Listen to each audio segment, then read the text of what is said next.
Hey everyone, here's some quick end of marking period review information for y'all. Number one, Google Slides. Sorry, I got some people walking around. Making sure that you record evidence of all of your project work for the marking period, from mousetrap cars, uh, race videos. Those can be uploaded to Google Drive and inserted. Insert video, Google Drive, and anything that you upload or put into there video-wise, you can put into Slides. And then, anything about flight information, Bernoulli's principle, Delta Dart, construction, we'll fly those hopefully today. And then SweetHome 3D, which again, remember you're using the snipping tool application in Windows. You just go into the snip, search for the word snip, pull that up, save pictures to your photos or your U drive, even better, and then drag and drop them in. Remember that you do have, good morning, drag and drop. This is just a quick picture pulling in from my files on the computer up into a Google Slides. Just drag and drop. It's the easiest way to get photos into a slideshow. That's another quick review element. And then this is the next project that you're working on. And before I do anything else, I want to talk about saving to your U drives, because this is another scenario that's coming up in class that I want to make sure I'm addressing with everyone. If you are working on a project that you download something, a file like this classroom layout that you're going to work with for the next project, you would end up having that go into your downloads here. When you launch anything that you're working on, when you go to save it for the first time, you want to file, save as, and go to your U drive with it. Meaning you click on this save in bar and drop it down until you see your student ID number, and that'll be followed with a U in parentheses. That's how you can guarantee this is all being stored on a central computer in the building, and it's not being stored on the computer that you're working on, because they can flop at any moment.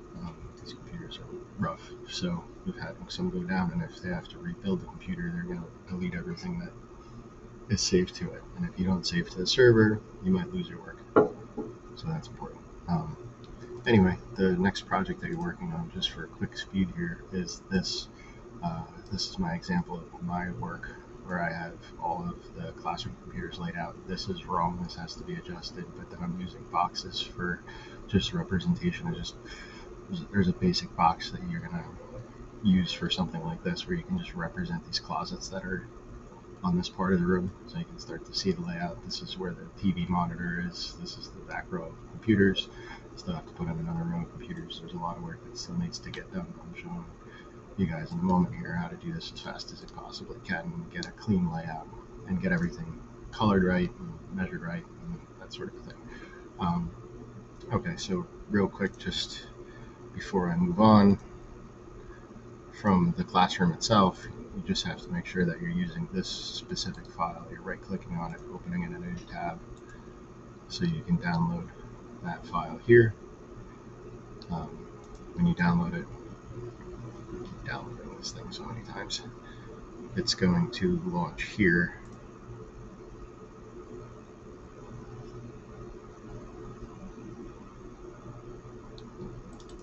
Just double-click on it. It's going to pop up.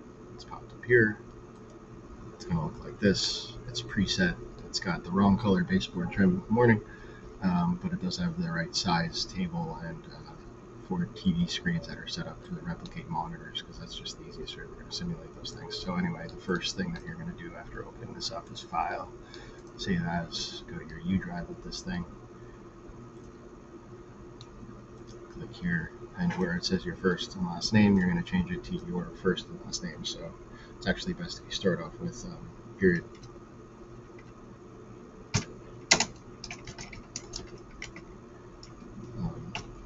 And just to leave the EO5, and definitely have to leave the .sh3d, but you're going to start off like that.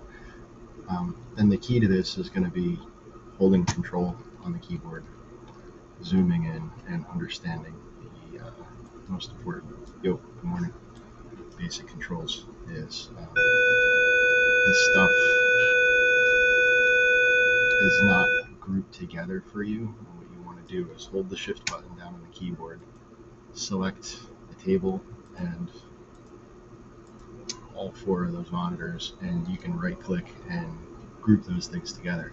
Before I even go further, I'm going to click away from this, go to these monitors, shift, allowing me to select multiple objects, right clicking and looking at specifically these 2 menus, align or distribute, and then group.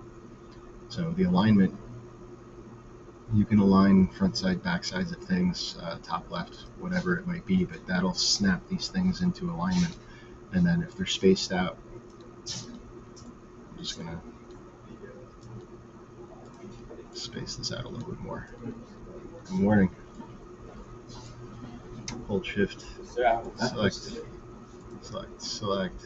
If they're not spaced evenly, if you right click and go to the align and distribution menus, you have horizontal and vertical alignment or distribution, that spaces them evenly. So now those are selected. If I hold shift on the keyboard, select the table, right click and group, those things are all locked together now.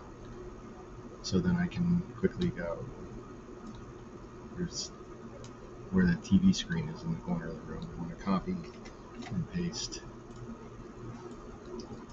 Control Z if something moves. I want to. But I'm just going to make now copies, groups of objects. Yeah. Which is how this is all going to work out. Good morning. Good morning. But again, with the alignment thing, you hold shift, click, click, click, right click, align. Align to the back side of those, front side of those, doesn't really matter. They're all selected. I can move them in place all as one object. I can right click again and align and distribute those vertically, so now they're evenly spaced across the room. But that's the name of the game, is putting furniture in. Which, copy, paste. This now can rotate, go into position easily. This you'll have to ungroup, right click and ungroup this, because there's really only 3 computers back here. Wipe one out. Watch this. Shift, click these 3, right click again, align, distribute them horizontally, and they're evenly spaced and it looks simple and good. Again, I can hold shift now, click that table, right click and group these things together and lock them, and then anything I do, Control Z. So I gotta move this thing around, no problem. Alright, now let's talk about object sizes. I'm going to bring in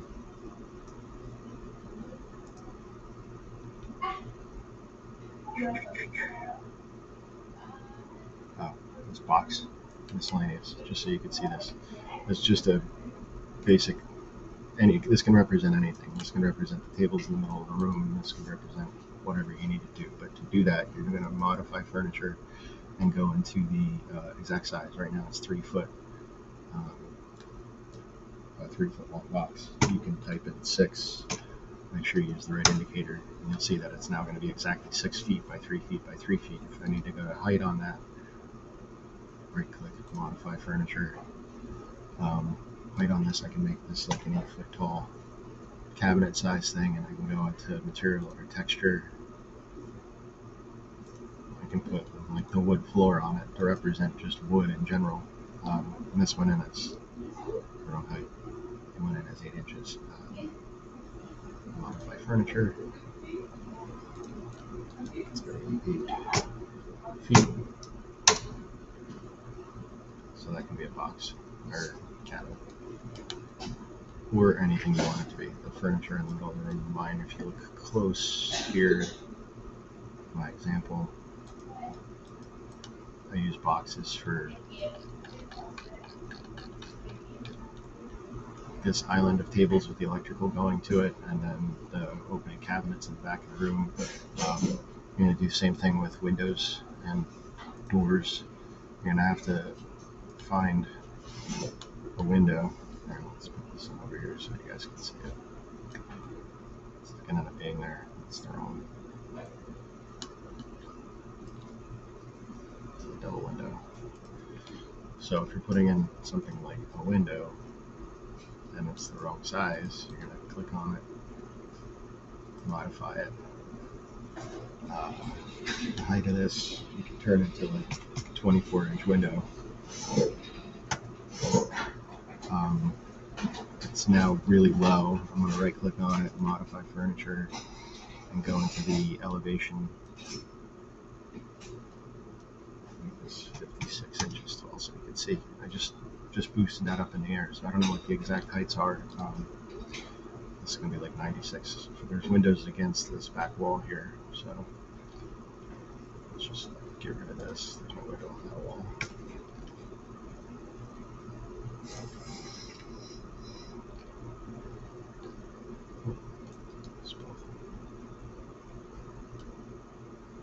Sorry you guys can't see this in real time, but once you get something like this right, you can again just copy and paste it. You're going to modify the furniture. This will be like 96 inches, and like up high. So that would work for something like that. And copy and paste those. You can snap the windows in. And they also have to be stretched out to whatever dimension the windows are. I don't know exactly what that is, but that's where you guys are going to come in and play with this and try and get as good of a replica as you possibly can. There's a door back here. There's a door over here. So you're rebuilding the entire room. And I have tape measures for everybody to pull measurements and get those as you need them. So that's the name of the game. Make sure that you're saving before you leave. Don't forget to save. Don't forget. Talk to you later.